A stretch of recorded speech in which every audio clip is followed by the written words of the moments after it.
Salut tout le monde, j'espère que vous allez bien. Alors, désolé du retard sur cet exercice qu'on nous a demandé de faire depuis longtemps, mais bon, par souci de temps, on n'a pas pu faire. Alors, on s'en excuse et voilà, on y va.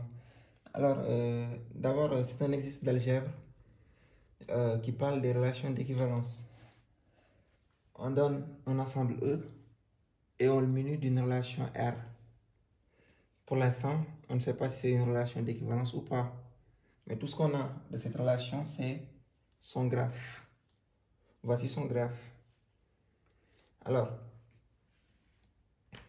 le graphe, bien sûr, si vous avez une relation R, si vous avez le couple AB appartenant au graphe de R, qu'est-ce que ça signifie? Ça signifie tout simplement que donc A en relation avec B est une relation vraie. C'est-à-dire A est bel et bien en relation avec B suivant la relation R, bien sûr, suivant R. Donc R si c'est inférieur ou égal, c'est simple. Pour s'en convaincre, et aussi, encore une fois, ayez l'habitude de vraiment apprendre vos leçons pour mieux aborder les trucs. Alors, pour faire simple, je vous donne une relation constituée de 2, 3, 4, un ensemble, je veux dire. J'appelle ça mon ensemble E. Et je définis la relation inférieure ou égale au sein de cet ensemble. Parce que R, en fait, dans l'exercice, on a donné R, mais ça pouvait être inférieur ou égal, ça pouvait être supérieur ou égal, ça pouvait être, disons, n'importe quel type de chose qui existe entre deux éléments. Donc, une relation binaire, c'est ça. Alors, bien sûr, le graphe de la relation inférieure ou égale suivant cet ensemble, on va vérifier un par un. Est-ce que 2 est en relation avec 2? Oui, parce que 2 est inférieur ou égal à 2. Donc, c'est la relation s'appelle inférieur ou égal. Donc, 1 inférieur ou égal à 2. Est-ce que c'est vrai? Oui. Donc, 2, 2 est un couple du graphe. 2, 3, est-ce que c'est vrai? Oui. 2 est plus petit que 3. Donc, 2, 3 est un couple du graphe. 2, 4, est-ce que c'est vrai? Oui. Donc, 2, 4 est un couple du graphe. Après, c'est fini avec 2, on prend 3. 3, 2, est-ce que c'est vrai? Non. Parce que 3 n'est pas inférieur ou égal à 2. Donc 3, 2 n'est pas un couple du graphe. 3, 3, est-ce que c'est vrai? La réponse est oui. 3, 4, est-ce que c'est vrai? Oui.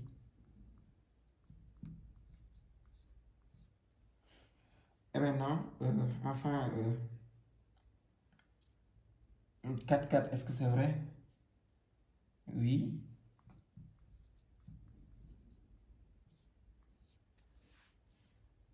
Maintenant, 4, 2, est-ce que c'est vrai? Non. 4, 3, est-ce que c'est vrai?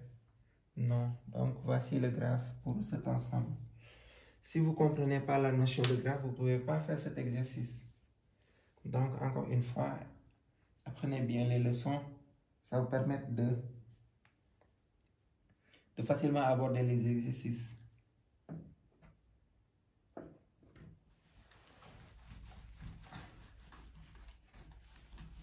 Alors, expliciter aussi, si on vous donne une relation et qu'on vous demande de l'expliciter, il n'est pas forcé de dire que il faut dire que X est en relation avec Y si elle vérifie telle ou telle propriété mathématique. C'est bien possible si vous pouvez le faire. Mais ici, je peine à trouver ça. En tout cas, moi, tout ce que je sais, c'est que d'après le graphe, je sais que 1 est bien en relation avec 1. 1 donc est en relation avec 2.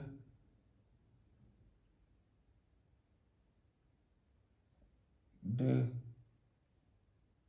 en relation avec 2.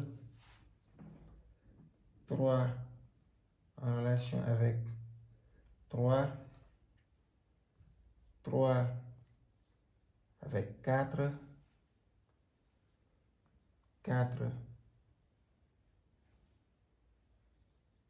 avec 3. 4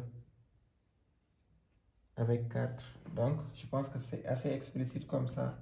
On a donné toutes les relations qui existent, bien sûr, dans E, suivant la relation R, en nous basant de son graphe. Alors, au début, j'étais tenté de dire que les éléments qui sont consécutifs, c'est-à-dire n et n plus 1, sont en relation. Mais j'ai vu que cette approche est fausse. Parce que 3 et 2 ne sont pas en relation alors que ce sont des éléments consécutifs. Donc voilà.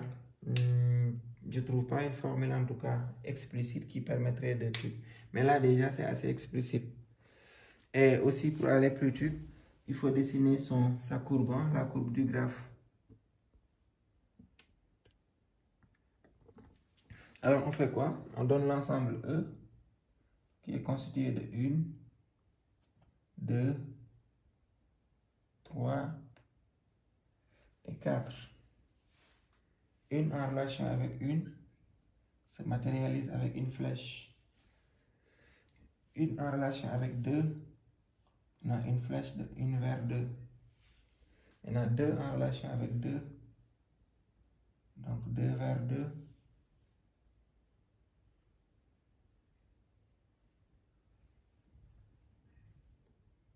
Voilà, j'ai sauté ça. Hein? 1, 2. J'ai sauté 2, 1. Donc je mets ça ici. 2 en relation avec 1. Donc, bien sûr, 2, 1. Une flèche. Et ensuite, maintenant, 3, 3. Une flèche comme ça. 3, 4. Une flèche comme ça. 4, 3. Une flèche comme ça. Et 4, 4. Une dernière flèche. Eh bien, je vais en profiter pour parler de la notion de classe. Bien sûr, ici, pour cette relation, bien sûr, si on vérifie que c'est une classe d'équivalence, on pourra dire que c'est une relation d'équivalence et l'ensemble E a 2 classes d'équivalence. Donc la classe, donc c'est 2 classes d'équivalence, mais ça c'est après. Hein? Si on montre d'abord c'est une classe d'équivalence. Donc elle est assez explicite comme ça, on passe directement à la démonstration que, bien sûr, que R est une relation d'équivalence. On part du principe que R est réflexive, donc on va montrer que la réflexivité c'est quoi? Vous savez, cette courbe-là, elle est très importante, très importante. La réflexivité, ça signifie que tous les points de E sont en relation avec eux-mêmes. Est-ce que ça c'est vrai? Bien sûr, on a une flèche pour 1 qui revient vers 1, une flèche qui revient vers 2, qui quitte 2 et revient vers 2, une flèche qui quitte 3 et revient vers 3, et une flèche qui quitte 4 qui revient vers 4. Donc, on a une réflexivité. Est-ce que c'est bien sûr symétrique? Oui. La symétrie, c'est quoi? C'est que si 1 est en relation avec 2, 2 est forcément en relation avec 1. Donc, s'il y a 2, 1, forcément il y a 1, 2.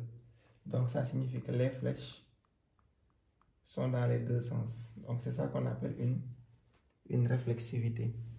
Et donc, toutes les flèches, on les met en deux sens. Ici, quand même, nous sommes tentés de dire ça, mais bon, ça n'a pas de sens de dire ça. Bien sûr, parce que 4 vers 4, ça revient à dire 4 vers 4. Donc, toutes les flèches sont dans ce sens. Maintenant, la symétrie, c'est quoi? La symétrie, c'est que si on a, bon, il y a réflexive, bien sûr, symétrique et transitive, bien sûr.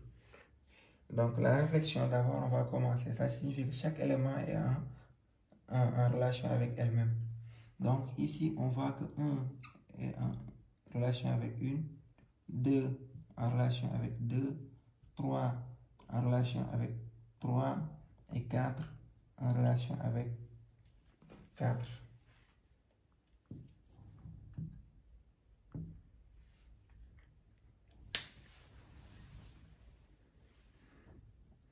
qu'est-ce qu'on peut conclure? Bien sûr, on va conclure que donc, quel que soit A appartenant à E, A est en relation avec lui-même. Et ça, c'est la réflexivité. Alors, on part vers la symétrie. Symétrie. Alors, pour la symétrie, il faut montrer que, bien sûr, si A est en relation avec B, alors B est forcément en relation avec A. Donc, c'est ça qu'il faut montrer. Alors, si A et B sont égaux, pas de problème. La symétrie est naturellement donc vraie. Mais si A et B ne sont pas égaux, c'est là qu'il faut vérifier maintenant, est-ce que ça c'est vrai? Donc, on va prendre tous les couples de relations dont les constituants ne sont pas égaux ici. Et donc, on aura quoi? On aura une, deux, bien sûr. Et quoi? Deux, une. Voilà, c'est la même chose. Une, deux. On a une, deux et deux, une. Donc, ici, la symétrie est vérifiée.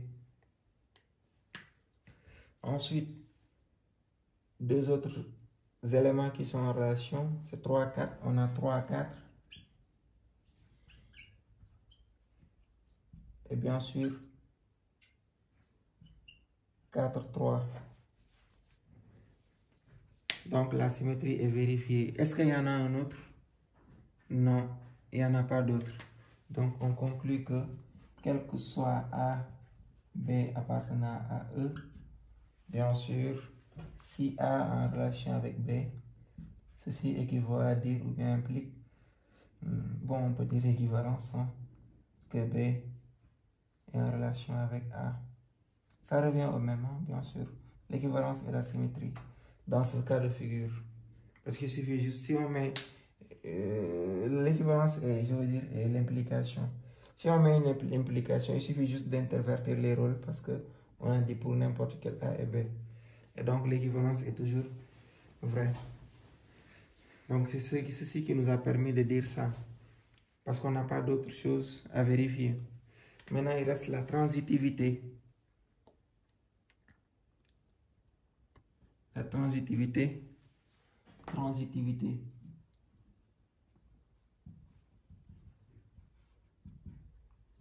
Bon, la transitivité, ce n'est rien d'autre qu'une sorte de relation de Chasles.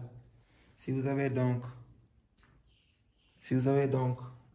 A en relation avec B et B en relation avec C, ce qui veut dire que donc A en relation avec C, c'est ça.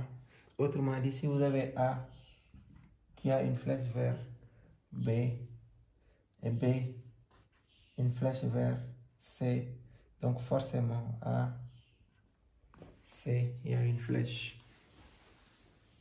Donc c'est ça qu'il faut vérifier dans ce cas de figure. Alors, est-ce qu'on peut vérifier ça ici?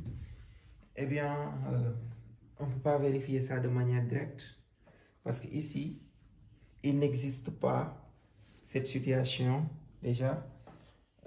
Bien sûr, je vais monter un peu. Ici, cette situation n'existe pas. Regardez bien le graphe. Est-ce que vous avez un A qui va vers B et un B, le même B, vers C? Cette situation n'existe pas. Ici, on a bien sûr, avec A, B, C, des éléments qui sont différents. Parce que s'ils sont égaux aussi, c'est trivial. Hein? Si A égale B, c'est déjà trivial. Si A égale B et B égale C, donc la transitivité, bien sûr, voudrait dire que B égale C. Et c'est déjà donc absolument trivial. Alors, qu'est-ce qu'on va faire ici?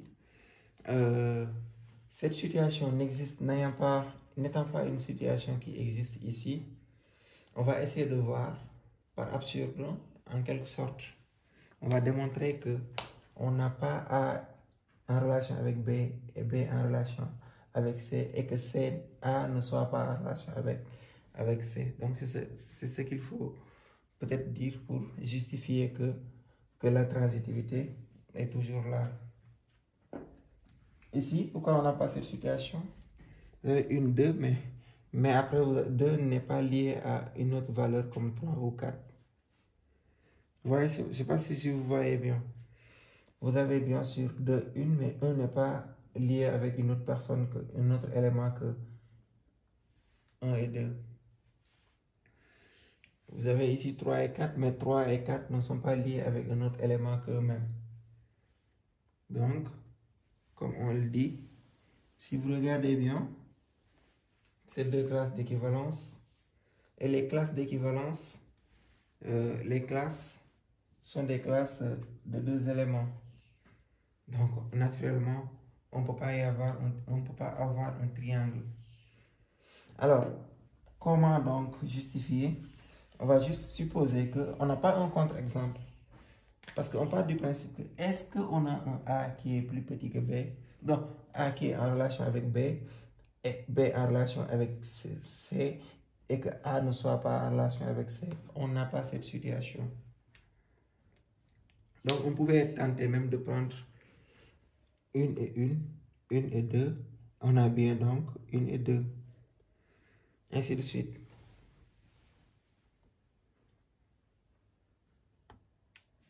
Alors, ça se dit comme ça. On va essayer de voir, on va juste montrer que un contre-exemple n'existe pas. Et comment ça? On sait que il n'existe pas un A, B, C appartenant à R.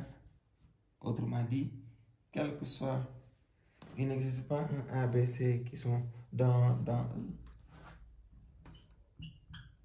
Bon, si on veut, on prend A en A, E, B en A, E, C dans E. Et tel que A en relation avec B, virgule, B en relation avec C,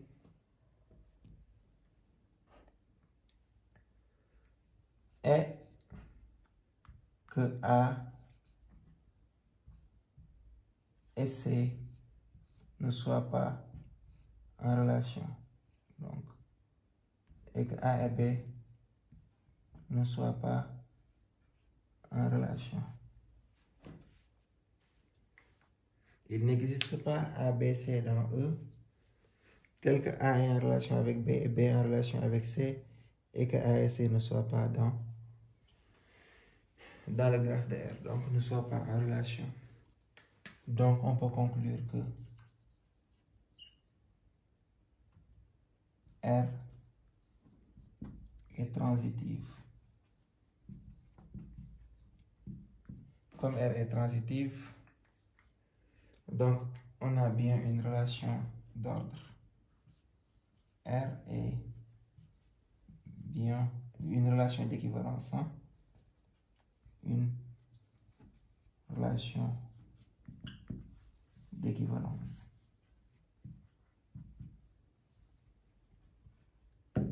Donc, voilà, c'était tout. Alors, c'est un exercice assez important qui permet aux étudiants de bien comprendre la notion de relation équivalence. Merci et à la prochaine.